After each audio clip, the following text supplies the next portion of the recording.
Hello everyone, a beautiful good morning to all. I am Pooja and welcome back to my channel.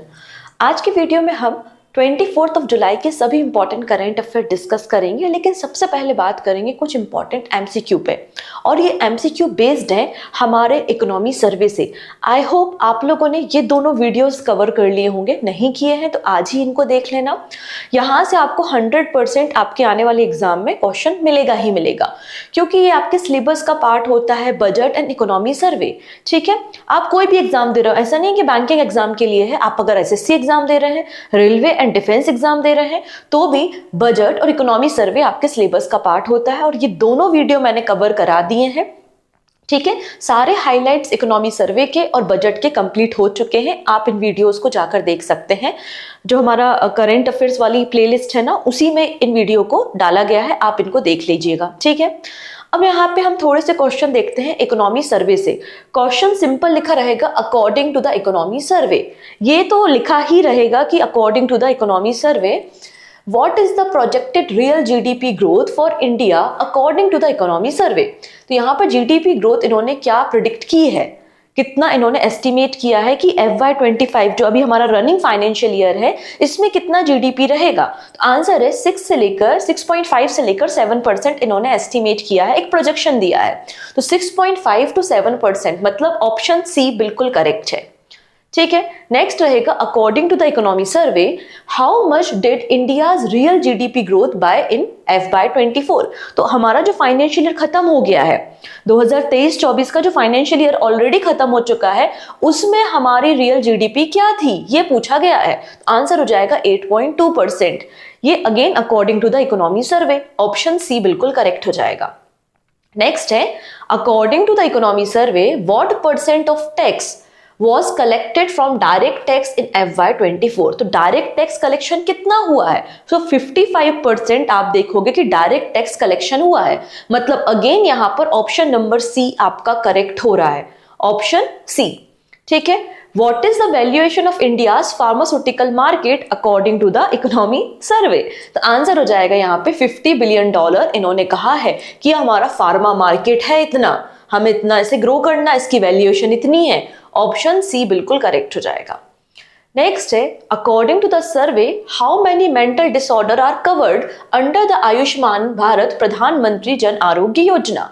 तो यहाँ पर हम लोग ने डिस्कस किया था कि आयुष्मान भारत के अंदर हमने कितने कार्ड इशू किए हैं और कितनी बीमारियां और कितने हॉस्पिटल यहाँ पे कवर होते हैं। तो 22 मेंटल डिसऑर्डर इसमें कवर है, मतलब ऑप्शन नंबर सी। ये सब मैंने डिस्कस किया हुआ है इकोनॉमी सर्वे में, आप जाकर देखिए तो इन क्वेश्चन को आप इजिली लगा पाओगे। सुबह 8 बजे ही हमने इसको पब्लिश किया था इकोनॉमी सर्वे वाला, और शाम को कल रात को मतलब हमने बजट लेकर आए थे। इन दोनों वीडियोस में आपको ये सारे क्वेश्चंस मिल जाएंगे। ठीक है, नेक्स्ट बात करते हैं how much credit was disburse by the schedule commercial bank in FY24। तो इकोनॉमी सर्वे के अकॉर्डिंगली 2023-24 में शेड्यूल कमर्शियल बैंक ने कितना लोन डिस्ट्रीब्यूट किया है? आंसर हो जाएगा 164.3 लाख करोड़ रुपीस, मतलब option number C is the right answer. This is very important question. What was the current account deficit as percentage of GDP in FY24? तो यहाँ पे इन्होंने कहा है कि हमारा current account deficit कम हुआ है, जो कि 0.7% है हमारी GDP का। मतलब यहाँ पे ऑप्शन नंबर बी बिल्कुल करेक्ट है। ठीक है, ये सब आपका इकोनॉमी सर्वे के अकॉर्डिंगली ही हम बात कर रहे हैं। What was the pace of national highway construction by the FY24? तो हमारी स्पीड क्या है, एक दिन में हम कितने किलोमीटर का नेशनल हाईवे रेडी कर रहे हैं FY24 में according to the survey? So answer is 34 kilometre per day, मतलब ऑप्शन सी अगेन यहाँ भी करेक्ट है। ठीक है, तो ये सारी बातें ऑलरेडी हमने डिस्कस की हैं। ठीक है, आप देख लीजिएगा। सो आपको समझ में आ रहा होगा कि इकोनॉमिक सर्वे से कैसे क्वेश्चन बनते हैं, जो कि आपके इकोनॉमी सेगमेंट को कवर करते हैं, करंट अफेयर्स को भी सेगमेंट को कवर करते हैं और आपके सिलेबस का पार्ट है। अगर आप कोई भी एग्जाम का सिलेबस उठाओगे तो उसमें लिखा होता है बजट और इकोनॉमी सर्वे, तो इसलिए पढ़ के जाना, बिल्कुल मिस मत करके जाना, क्योंकि रिसेंटली रिलीज हुआ है। 6 महीने 1 साल के करंट अफेयर्स तो आपको पढ़ने होते ही हैं, और उसी के अंदर आपको ये देखने को मिल रहा है। ठीक है, डन। और इन दोनों क्लासेस की PDF और ये जो करंट अफेयर्स की PDF है, ये भी आपको एप्लीकेशन पे मिल जाएगी, प्ले स्टोर से आप एप्लीकेशन डाउनलोड कर लेना, पूजा जैन क्लासेस, वहां पर आपको ये पीडीएफ मिल जाएंगी। ठीक है, ऑलरेडी अपलोड कर दी है, अभी मैंने बजट की अपलोड कर दी है, इकोनॉमी सर्वे और करंट अफेयर्स की थोड़ी देर में अपलोड कर दूंगी। ठीक है, डन। चलिए अब आते हैं आज के करंट अफेयर्स में। सबसे पहले बात करेंगे कुछ इंपॉर्टेंट पर्सनालिटी जो न्यूज में है, देन हम बात करेंगे कुछ नेशनल इवेंट्स पर, स्टेट न्यूज पे, और फिर हम एमसीक्यू देखेंगे और एक क्वेश्चन ऑफ द डे भी है जिसका आंसर आप मुझे कमेंट सेक्शन में बताएंगे। ठीक है, चलो स्टार्ट कर लेते हैं। तो जल्दी से एक बार प्लीज लिंक को शेयर कर दो अपने फ्रेंड्स के साथ, एंड पहली बार आ रहा है तो सब्सक्राइब करना तो बनता ही है। ठीक है, चलो पहले पर्सन है यहाँ पे अभिनव बिंद्रा। सभी लोग इनका नाम जानते ही हैं क्योंकि हमारी कंट्री के पहले शूटर हैं जिनको ओलंपिक में मेडल मिला था इंडिविजुअल कैटेगरी में। So first Indian to be honored with Olympic order by IOC. International Olympic committee ने इन्हें ओलंपिक ऑर्डर दिया है, जो कि इंटरनेशनल ओलंपिक कमेटी का one of the prestigious award होता है ओलंपिक ऑर्डर, जो कि गोल्ड सिल्वर कैटेगरी में दिया जाता है। अगर आप देखना चाहो तो यहाँ पे मैंने मेंशन किया है कि Olympic order is the highest award presented by the international Olympic committee. ठीक है, और 1975 में इसकी शुरुआत हो गई थी। ठीक, तो यहाँ पे अभिनव बिंद्रा पहले इंडियन बन गए हैं जिनको ओलंपिक ऑर्डर दिया जा रहा है by the international Olympic committee, और ये हमारे कंट्री के इंडियन शूटर है, शूटिंग से एसोसिएटेड है अभिनव बिंद्रा। अब यहाँ पे 10 अगस्त को 10 अगस्त को 142 नंबर की इंटरनेशनल ओलंपिक कमेटी की मीटिंग होगी फ्रांस में, वहां पर यह अवार्ड इनको दिया जाएगा। हम सभी को यह भी पता है कि 33 नंबर का समर ओलंपिक गेम्स को पेरिस होस्ट कर रहा है, पेरिस फ्रांस में हमारे ओलंपिक्स हो रहे हैं, और 26 जुलाई से ये ओलंपिक्स स्टार्ट हो जाएंगे। ठीक है, अगर हम अभिनव बिंद्रा के बारे में बात करें तो ये पहले इंडियन एथलीट है जिन्होंने इंडिविजुअल कैटेगरी में गोल्ड मेडल जीता था ओलंपिक्स में। इसलिए इंपॉर्टेंट है, किस इवेंट में जीता था, तो 10 मीटर एयर राइफल इवेंट में 2008 में जो बीजिंग ओलंपिक्स हुए थे तब इन्होंने गोल्ड मेडल जीता था। इसके अलावा अभिनव बिंद्रा पहले हमारे इंडियन एथलीट हैं जिन्होंने अपने गोल्ड मेडल को, जो विनिंग ट्रॉफी थी गोल्ड मेडल था, उसको डोनेट किया था कहां पर, Olympic museum in Lausanne Switzerland. और सेकंड नंबर पे अभी आपने देखा कि नीरज चोपड़ा ने भी अपना जो गोल्ड विनिंग जेवलिन है उसको डोनेट किया था आपके म्यूजियम में। ठीक है, तो इसलिए यहाँ पे आपको अभिनव बिंद्रा का नाम याद रखना है। ठीक है, इन्होंने अपने गोल्ड विनिंग जो इक्विपमेंट था स्पोर्ट का जिससे इन्होंने शूटिंग की थी उसको डोनेट किया, और इन्होंने यहाँ पे जेवलिन थ्रो को डोनेट किया है। डन। चलिए अगली पर्सन के बारे में बात करते हैं जिनका नाम है कैप्टन सुप्रीता सीटी।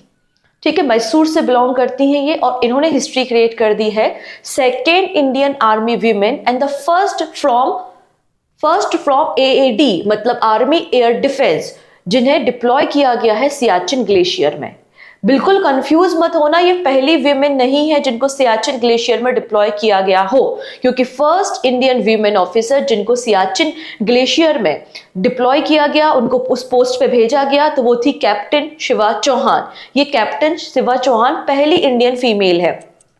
और यहां पर आपको देखने को मिल रही है कैप्टन सुप्रीता सीटी, ये आपकी सेकेंड इंडियन वीमेन है जिनको डिप्लॉय किया गया है सियाचिन ग्लेशियर में, लेकिन ये पहली पर्सन है किससे, आर्मी एयर डिफेंस से, AAD से, जिनको सियाचिन ग्लेशियर में डिप्लॉय किया गया है। तो थोड़ा सा समझिएगा, सियाचिन ग्लेशियर वर्ल्ड की हाईएस्ट बैटलफील्ड है जो कि ईस्टर्न काराकोरम रेंज हिमालय में है। तो Siachen glacier eastern Karakoram range में आपको देखने को मिल जाएगा और वर्ल्ड की हाईएस्ट बैटलफील्ड है।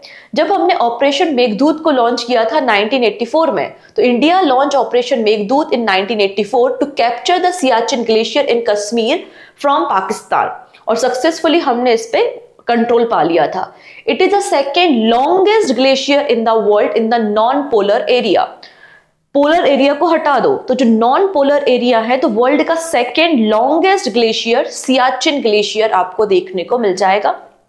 ठीक है, जब यूरेशिया प्लेट मतलब यूरेशिया और इंडियन कॉन्टिनेंट प्लेट की टक्कर हुई थी तो उसके बाद हिमालय बना था।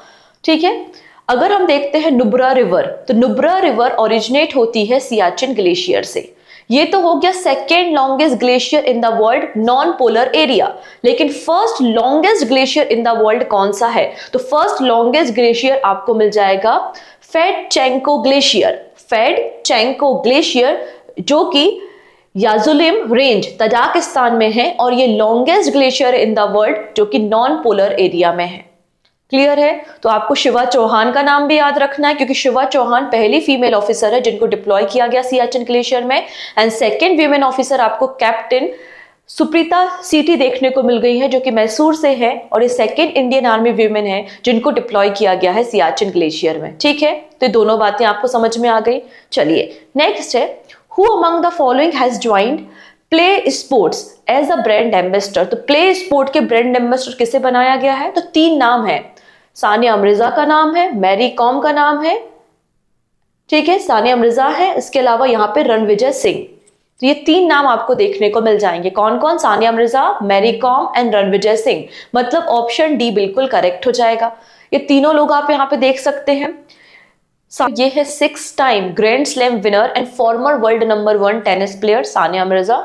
यहाँ पर आपको देखने को मिल रही है Olympic bronze medallist MC Mary Kom और ये है एक्टर रणविजय सिंह। इन तीनों को ब्रांड एम्बेसडर बनाया गया है प्ले स्पोर्ट का।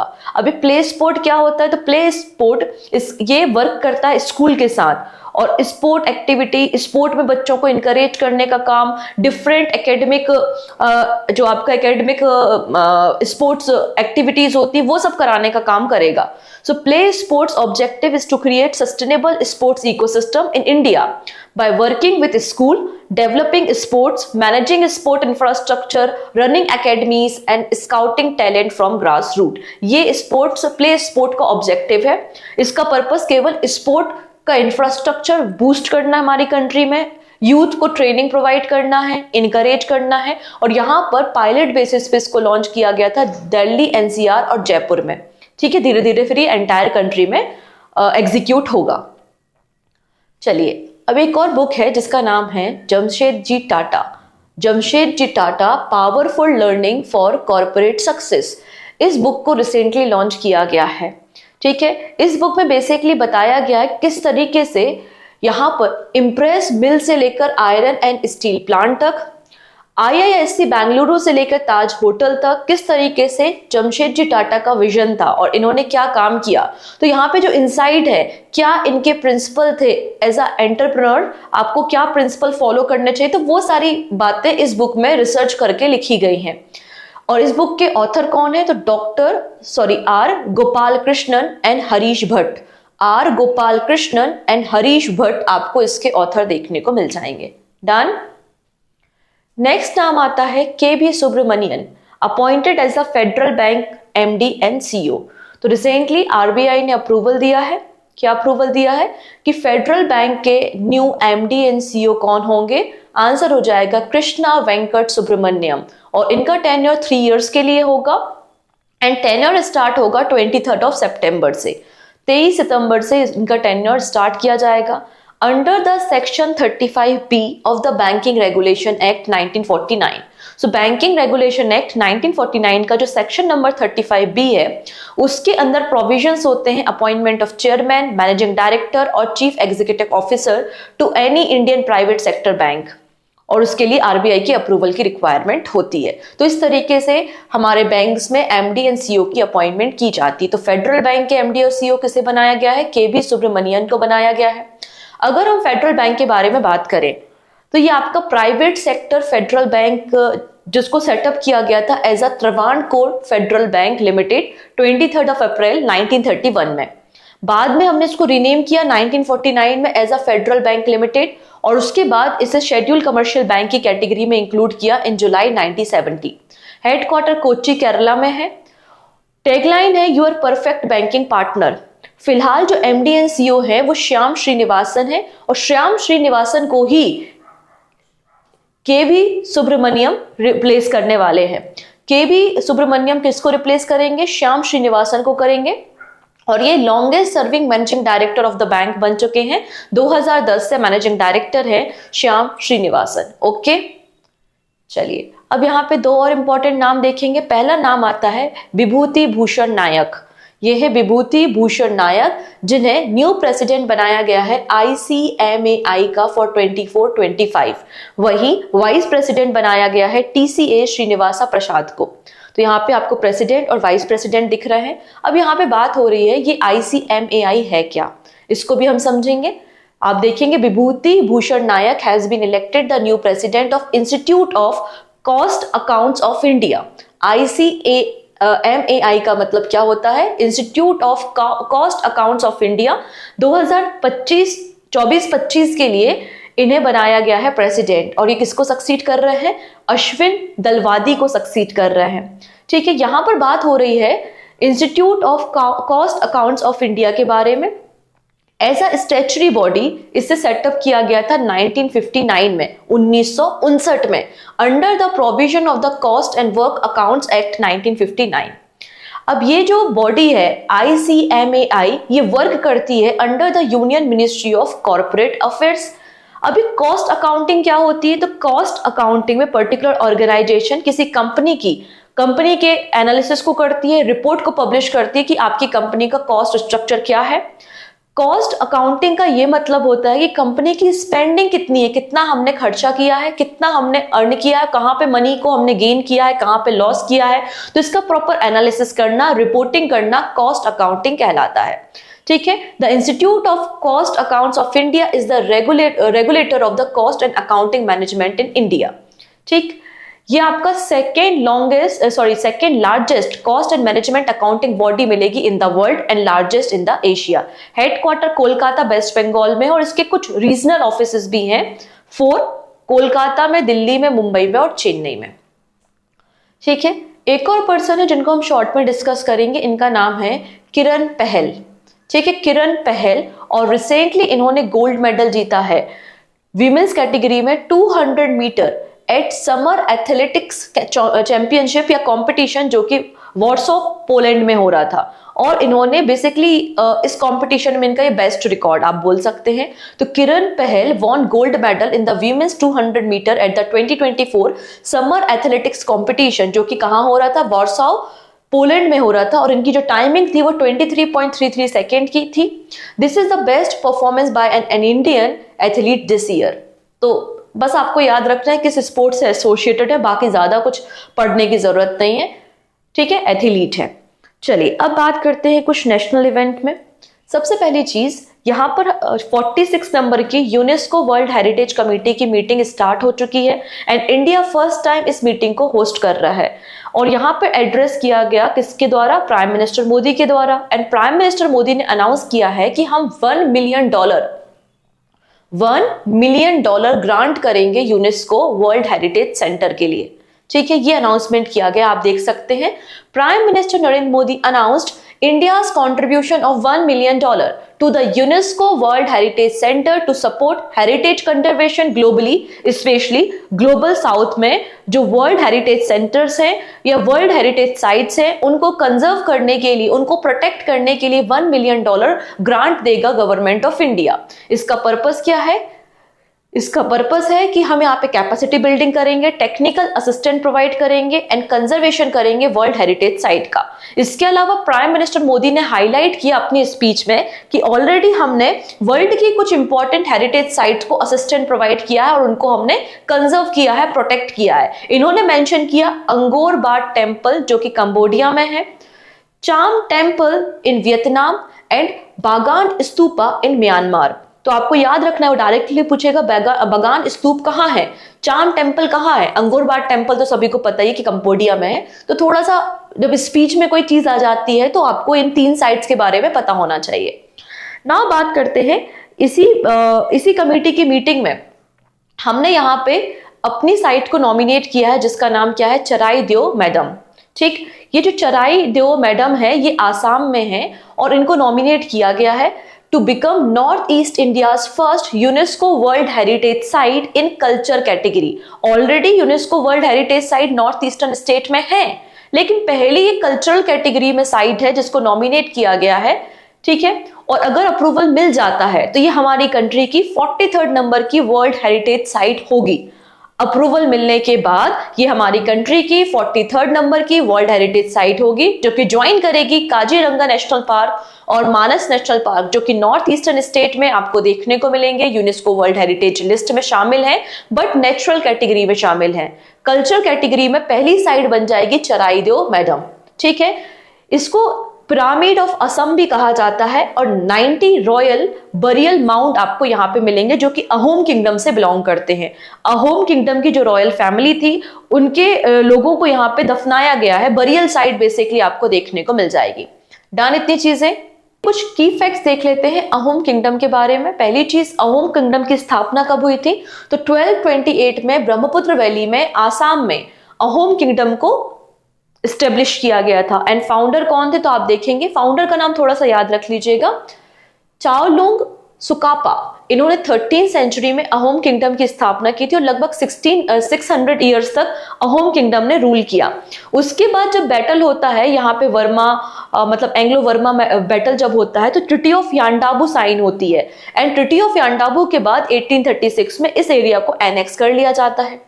अहोम किंगडम के जो सोल्जर्स थे वो एक्सपर्ट थे गोरिल्ला फाइटिंग में, और ये टेक्निक जानते थे constructing of boat bridge in the Brahmaputra, ठीक है। तो ये अहोम किंगडम के बारे में कुछ बातें हैं। नेक्स्ट बात कर लेते हैं। देखिएगा, पार्लियामेंट का सेशन जब भी होता है, हमें पता है कि 3 बार पार्लियामेंट का सेशन होता है। तो जब भी पार्लियामेंट का सेशन होता है तो वहां पे मिनिस्टर से पूछा जाता है कि आप अपने डोमेन में क्या काम कर रहे हो। तो similar ministry of environment, forest and climate change से पूछा गया, तो उन्होंने रिटर्न डॉक्यूमेंट दिया कि हमारी कंट्री में फॉरेस्ट कवर कितना है, क्या हो रहा है। तो वो बातें इन्होंने पब्लिश की हैं। तो हम भी बात कर लेते हैं, क्योंकि पीआईबी का डेटा है, हो सकता है आपसे एग्जाम में पूछ ले। So forest cover in the country, इस पे डिस्कशन हम करते हैं। तो सबसे पहली बात, फॉरेस्ट सर्वे ऑफ इंडिया कहां पर है? तो forest survey of India Dehradun में है, और ये बाई एनुअली इस सर्वे को कंडक्ट करता है, इस असेसमेंट को करता है और बताता है कि हमारी कंट्री में फॉरेस्ट कवर क्या है। तो ये 2021 का असेसमेंट है। As per the latest India state of forest survey report, जो कि पब्लिश हुई थी 2021 में, इसके अकॉर्डिंगली हमारी कंट्री में जो टोटल फॉरेस्ट कवर है वो 7,13,789 स्क्वायर किलोमीटर का है, जो कि 21.71% ज्योग्राफिकल एरिया का है। तो हमारे कंट्री में 21.71% हमारे टोटल एरिया का फॉरेस्ट कवर आपको देखने को मिलता है, ठीक है। इसमें इन्होंने बताया कि हमारा जो फॉरेस्ट कवर है वो 2019 के कंपैरिजन में 2021 में 721 स्क्वायर किलोमीटर इंक्रीज हुआ है। The tree cover increase by 721 square kilometre during 2019 to 2021, ठीक है। इसमें कहा गया है कि 2019 और 2021 में कोई भी ट्री लॉसेस नहीं हुए हैं, ठीक है। इसलिए यहाँ पे क्वेश्चन नहीं उठता है कि कार्बन डाइऑक्साइड एमिशन इंक्रीज हो रहा है बिकॉज ऑफ द फॉरेस्ट या ट्री कवर। तो ट्री कवर यहाँ पे लॉस नहीं हुआ है, तो ट्री कवर रीजन नहीं है कार्बन डाइऑक्साइड एमिशन का, ऐसा इन्होंने इसमें रिपोर्ट में कहा है, ठीक है। इतनी चीजें। इसके अलावा कहा है कि एट प्रेजेंट हमारी कोई प्लानिंग नहीं है कि हम वन संसाधन एवं संवर्धन अधिनियम 1980 में कोई भी चेंजेस करें, हमारा ऐसा कोई भी इरादा नहीं है। ये सारी बातें रिटर्न डॉक्यूमेंट में लिखकर दी गई हैं। तो जैसा कि हमने डिस्कस कर लिया कि forest survey of India Dehradun में है, जो कि मिनिस्ट्री के अंदर काम करते हुए बाई एनुअली इस रिपोर्ट को पब्लिश करता है। 21.71% टोटल ज्योग्राफिकल एरिया का हमारा फॉरेस्ट कवर है, जो कि 2019 से 2021 के बीच में 721 स्क्वायर किलोमीटर इंक्रीज हुआ है, ठीक है। नाउ बात करते हैं state and UT with highest and lowest forest cover. तो मैक्सिमम फॉरेस्ट एरिया हमें मिलता है मध्य प्रदेश में, ठीक है। कितना? 77,000 स्क्वायर किलोमीटर के आसपास आपको फॉरेस्ट कवर देखने को मिलेगा मध्य प्रदेश में। मध्य प्रदेश के बाद Arunachal Pradesh, then Chhattisgarh, then Orissa and Maharashtra आपको मिल जाएंगे फॉरेस्ट कवर में। एटलीस्ट टॉप 3 याद रखिएगा, असेंडिंग ऑर्डर में, डिसेंडिंग ऑर्डर में याद रखिएगा। अगर हम यूनियन टेरिटरी की बात करते हैं तो चंडीगढ़ का सबसे कम आपको फॉरेस्ट कवर देखने को मिलेगा, जो कि 23 स्क्वायर किलोमीटर का है। चंडीगढ़ के बाद लक्षद्वीप एंड लक्षद्वीप के बाद पुडुचेरी है। अगर हम बात करते हैं स्टेट के बारे में, तो सबसे कम फॉरेस्ट कवर कहां पर है? हरियाणा स्टेट में है। हरियाणा स्टेट के बाद पंजाब है, जहां पे सबसे कम फॉरेस्ट कवर मिलता है, ठीक है। चलिए हम बात करते हैं नेक्स्ट WIPO मतलब world intellectual property organisation and AIM मतलब अटल इनोवेशन मिशन, जिसको नीति आयोग ने लॉन्च किया था, नीति आयोग का मिशन है। तो WIPO and AIM to jointly launch innovation programme for global south. ठीक है, यहां पर ग्लोबल साउथ के लिए दोनों ने मिलकर एक प्रोग्राम लॉन्च किया है। किसने? Atal innovation mission and world intellectual property organisation ने। क्या प्रोग्राम है? To jointly build suitable programme to promote innovation, entrepreneurship and intellectual property for global south. अभी हम इसको देखेंगे। ये जो एग्रीमेंट साइन हुआ है वो धर्मेंद्र प्रधान जी, मतलब ministry of education skill development जो मिनिस्टर है, नीति आयोग के वाइस चेयरमैन सुमन बेरी और डॉक्टर चिंतन वैष्णव जो कि मिशन डायरेक्टर है अटल इनोवेशन मिशन के, इनकी प्रेजेंस में इस एग्रीमेंट को साइन किया गया है। इसका पर्पस क्या है? स्कूल लेवल से ही बच्चों को इनकरेज करना, बच्चों को नॉलेज देना अबाउट द इंटेलेक्चुअल प्रॉपर्टी और इंटेलेक्चुअल प्रॉपर्टी राइट्स के बारे में इंफॉर्मेशन देना, और इस पर्टिकुलर डायरेक्शन में हमें नया इनोवेशन क्या करना है और न्यू एंटरप्रेन्योरशिप को बेसिकली प्रमोट करने के लिए इस एग्रीमेंट को साइन किया गया है, स्पेशली फॉर ग्लोबल साउथ। अब ये ग्लोबल साउथ क्या होता है? तो आपको इस मैप में जो एरिया दिख रहा है यही ग्लोबल साउथ कहलाता है। तो ग्लोबल साउथ में under develop, less develop and developing countries आती है जो कि एशिया, अफ्रीका और लैटिन अमेरिका में पाई जाती हैं। इसे हम ग्लोबल साउथ कहते हैं। वहीं ग्लोबल नॉर्थ में क्या आता है? तो ग्लोबल नॉर्थ में Europe, north America, Japan, Israel, south Korea, Australia और न्यूजीलैंड जैसे रिच कंट्रीज आती है जहां पे काफी ज्यादा इंडस्ट्रियल डेवलपमेंट हो चुका है। ठीक है, अब बात हो रही थी अटल इनोवेशन मिशन के बारे में। अटल इनोवेशन मिशन को नीति आयोग ने स्टार्ट किया था 2016 में, 2016 में। इसका पर्पस क्या था? To promote a culture of innovation and entrepreneurship in India. ठीक है, बेसिकली स्टार्टअप बिजनेसेस को, सेल्फ एम्प्लॉयमेंट एक्टिविटी को हमें प्रमोट करना है। और इसके 4 इंपॉर्टेंट आपको प्रोग्राम देखने को मिलेंगे जो अटल इनोवेशन मिशन के अंदर एग्जीक्यूट होते हैं। और वो 4 इंपॉर्टेंट प्रोग्राम्स क्या है? अटल टिंकरिंग लैब, आप लोगों ने लैब्स के बारे में सुना होगा। Atal incubation centre, Atal new India challenge and Atal grand challenges and mentor India. ये कुछ प्रोग्राम है जो अटल इनोवेशन मिशन के अंदर काम करते हैं। नाउ बात करते हैं about the WIPO means world intellectual property organisation, जो कि यूनाइटेड नेशन की एक स्पेशलाइज्ड एजेंसी है जिसका फॉर्मेशन 1967 में हुआ था एंड 193 मेंबर नेशन है। डेरिंग टैंग डायरेक्टर जनरल है, हेडक्वार्टर जेनेवा में आपको देखने को मिल जाएगा। नेक्स्ट बात करेंगे इंटरनेशनल मैथमेटिक्स ओलंपियाड के बारे में। रिसेंटली 65वां ठीक है 65th international mathematics olympiad conclude हुआ है। कहां पे? यूनाइटेड किंगडम में। हमारे इंडिया की तरफ से 6 स्टूडेंट ने पार्टिसिपेट किया था जो कि हाई स्कूल के बच्चे थे। Higher secondary school 11th 12th के बच्चे थे, पुणे, महाराष्ट्र, असम वगैरह से, दिल्ली से बिलोंग करते थे। तो 6 स्टूडेंट ने यहाँ पे पार्टिसिपेट किया था और ये अभी तक का बेस्ट परफॉर्मेंस रहा है इंडिया का in the international mathematics olympiad. हम इसको बेस्ट परफॉर्मेंस इसलिए बोल रहे हैं कि 6 लोगों ने पार्टिसिपेट किया था जो कि हाई स्कूल के बच्चे थे और इंडिया की ग्लोबली रैंक आई है 4। इंडिया की ग्लोबली रैंक कितनी आई है? 4 आई है। फर्स्ट नंबर पे यूएसए, देन चाइना, फिर साउथ कोरिया और चौथे नंबर पे आपको इंडिया देखने को मिल जाएगा इंटरनेशनल मैथमेटिकल ओलंपियाड में। 6 लोगों ने पार्टिसिपेट किया था और हमने 4 गोल्ड मेडल, 1 सिल्वर मेडल यहां पर जीत कर लाए हैं। ठीक है, इसलिए हमें इस बार के ओलंपियाड को याद रखना चाहिए। इंटरनेशनल मैथमेटिकल ओलंपियाड एक वर्ल्ड चैंपियनशिप ट्रॉफी है या वर्ल्ड चैंपियनशिप मैथमेटिकल कंपटीशन है जो कि हाई स्कूल के स्टूडेंट पार्टिसिपेट करते हैं एनुअली और हर एक कंट्री से स्टूडेंट यहाँ पे पार्टिसिपेट करते हैं। पहली बार या पहला एडिशन इंटरनेशनल मैथमेटिक्स ओलंपियाड का 1959 में हुआ था। 1959 में हुआ था। कहां पर? रोमानिया में हुआ था। ठीक है, अब 2 छोटी छोटी सी न्यूज और है, शॉर्ट में डिस्कस करेंगे। पहला है शिक्षा सप्ताह।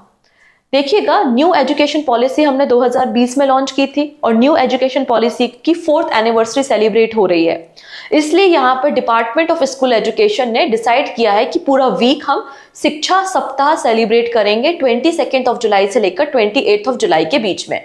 क्यों करेंगे? क्योंकि 4th एनिवर्सरी है नेशनल एजुकेशन पॉलिसी की। पर्पस क्या है? To promote collaboration and showcase the impact of new education policy. New education policy का क्या इम्पैक्ट हुआ है, क्या रिफॉर्म हम लेकर आए हैं। तो इस तरीके से सेलिब्रेशन होगा जिसमें teacher, student, educational stake holder सभी लोग पार्टिसिपेट करेंगे और पूरे हफ्ते कुछ ना कुछ कंट्री में अलग अलग स्कूल में इवेंट्स होते रहेंगे। ठीक है, इसके अलावा आप देखेंगे चाइना ने अनवील की है वर्ल्ड की first carbon fibre high speed train. ये आपका जो स्टील बॉडी होती है, स्टील बॉडी के कंपैरिजन में 5 to 10 टाइम्स आपको लाइटर इन वेट देखने को मिलेगी, ज्यादा एनर्जी इफिशिएंट है एंड कार्बन डाइऑक्साइड एमिशन को भी रिड्यूस करेगी। तो चाइना ने वर्ल्ड की पहली पैसेंजर ट्रेन डिजाइन की है जो कि कार्बन फाइबर मटेरियल से रेडी हुई है और ये मटेरियल ज्यादा लाइटर होता है, मोर एनर्जी इफिशिएंट होता है और इस ट्रेन को डिजाइन किया गया है, ठीक है, जिसकी maximum speed 140 kilometre per hour की होगी। इसका डेवलपर कौन है? तो इसका डेवलपर आपको देखने को मिल जाएगा किंगडाओ सिफोंग रोलिंग स्टॉक, जो कि एक सब्सिडरी है चाइना रेलवे कंस्ट्रक्शन कॉर्पोरेशन की। तो चाइना रेलवे कंस्ट्रक्शन कॉर्पोरेशन ने इस कार्बन फाइबर ट्रेन को डिजाइन किया है, ठीक है। इस ट्रेन का नाम क्या है? इस ट्रेन का नाम है कार्बन स्टार रैपिड ट्रांजिट, इसको शॉर्ट में कहा जा रहा है सेट्रेबो। ये ट्रेन लॉन्च की गई है चाइना के द्वारा। डन। चलिए अब कुछ क्वेश्चन आंसर को देखेंगे। इसके अलावा एक छोटी सी और इन्फॉर्मेशन है, अगर आप लोग भी आने वाले एग्जाम की तैयारी कर रहे हैं तो आप इस मैगजीन को प्रेफर कर सकते हैं 6 मंथ के करंट अफेयर्स को रेडी करने के लिए, जिसमें जनवरी से लेकर जून 2024 तक के सभी इंपॉर्टेंट टॉपिक्स को कवर किया गया है, ठीक है। एक और टॉपिक इसमें ऐड करना है गवर्नमेंट स्कीम का, वो आज या कल में मैं 100% इसको कर दूंगी अपडेट। तो आप 6 मंथली करंट अफेयर्स मैगजीन को डाउनलोड कर सकते हैं और ये मैगजीन आपको अवेलेबल होगी एप्लीकेशन पे। और एप्लीकेशन आप डाउनलोड करेंगे प्ले स्टोर से, सिंपली सर्च कीजिएगा पूजा जैन क्लासेस और उस तरीके का लोगो आपको मिलेगा, वही एप्लीकेशन है, डाउनलोड कर लेना, वहां पे आपको ये पीडीएफ मिल जाएगी, ई बुक मिल जाएगी, ठीक है। चलिए, which company has partner with Tata to manufacture India's first final assembly line H125 helicopter which is set up to roll out by the 2026। तो टाटा एंड एयरबस मिलके कंट्री का पहला H125 हेलीकॉप्टर बनाएंगे जो कि 2026 से रोल आउट हो जाएगा। ऑप्शन डी बिल्कुल करेक्ट है। What is the theme of 8th India Mobile Congress that will be held at Pragati Maidan new Delhi from 15th of October। तो यहाँ पर इंडिया होस्ट करने जा रहा है 8 नंबर का इंडिया मोबाइल कांग्रेस, प्रगति मैदान में होगा। इसकी थीम को रिसेंटली ज्योति आदित्य सिंधिया ने अनवील किया है। थीम क्या है? The future is now. The future is now theme आपको मिल जाएगी, ठीक है। Next, Charaideo Maidam has been named first cultural UNESCO world heritage site of north eastern India. It is located in which state? तो आंसर हो जाएगा आसाम में है। Option D is the right answer. Moto GP India के ब्रांड एम्बेसडर कौन बने हैं? कल हमने डिस्कस किया था, Shikhar Dhawan. Option B is the right answer. Next है, वो कौन सा राज्य है जिसने राजीव गांधी सिविल अभ्यहस्तम स्कीम को लॉन्च किया है?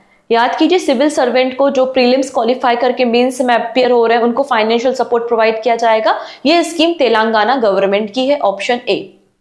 नेक्स्ट है, रिसेंटली वो कौन सा इंस्टीट्यूट है जिसको बेस्ट टेक्नोलॉजी अवार्ड दिया है for its pioneering work in the field of horticulture science? तो बागवानी के क्षेत्र में काम करने के लिए बेस्ट टेक्नोलॉजी अवार्ड किस इंस्टीट्यूट को दिया गया है? तो ये अवार्ड दिया गया है option number B, Indian institute of spices research, मतलब IISR को ये अवार्ड दिया गया है। और अवार्ड रिसेंटली प्रेजेंट किया गया by the minister Shivraj Singh Chouhan, जो कि मिनिस्ट्री ऑफ एग्रीकल्चर को संभालते हैं। और अभी जो ICAR का 96 नंबर का फाउंडेशन डे मनाया गया था, उसी ओकेजन में बेस्ट टेक्नोलॉजी अवार्ड दिया गया है Indian institute of spices research को। नेक्स्ट है, Who will be awarded the Olympic order by the International Olympic Committee? तो आंसर क्या हो जाएगा यहाँ पे? Abhinav Bindra. Option D is the right answer. This is also very very important name, PR Sreejesh. इन्होंने recently retirement announce किया है और किस स्पोर्ट से एसोसिएटेड है? तो PR श्रीजेश का एसोसिएशन आपको देखने को मिल जाएगा हॉकी से। आफ्टर पेरिस ओलंपिक इन्होंने कहा है कि मैं इंटरनेशनल हॉकी से रिटायरमेंट ले लूंगा, ठीक है। 2016 के जो रियो ओलंपिक्स हुए थे उसमें टीम के कप्तान थे और 2021 के जो टोक्यो ओलंपिक्स हुए थे उसमें भी इनकी मदद से हमने ब्रोंज मेडल जीता था। अब PR श्रीजेश को हमने मेजर ध्यानचंद खेल रत्न अवार्ड दिया है। 2021 में इन्हें मेजर ध्यानचंद खेल रत्न अवार्ड मिला है। इसके अलावा पद्मश्री अवार्ड 2017 में इनको दिया गया है। 2017 में इन्हें पद्मश्री अवार्ड दिया गया है और लगातार 2 बार FIH goalkeeper of the year भी रहे हैं 2021 एंड 2022 में। तो ये PR श्रीजेश के बारे में आपको पता रखना है and this is your question of the day, जिसका आंसर आप मुझे कमेंट सेक्शन में प्रोवाइड करेंगे। ठीक है, what was the purpose of the joint letter of intent sign between NITI Aayog and the WIPO? इसका सही आंसर आप कमेंट में बता सकते हैं। सो आज के लिए इतना ही, बाकी सारी बातें नेक्स्ट वीडियो में हम डिस्कस करते हैं। So thank you so much, take care and bye bye.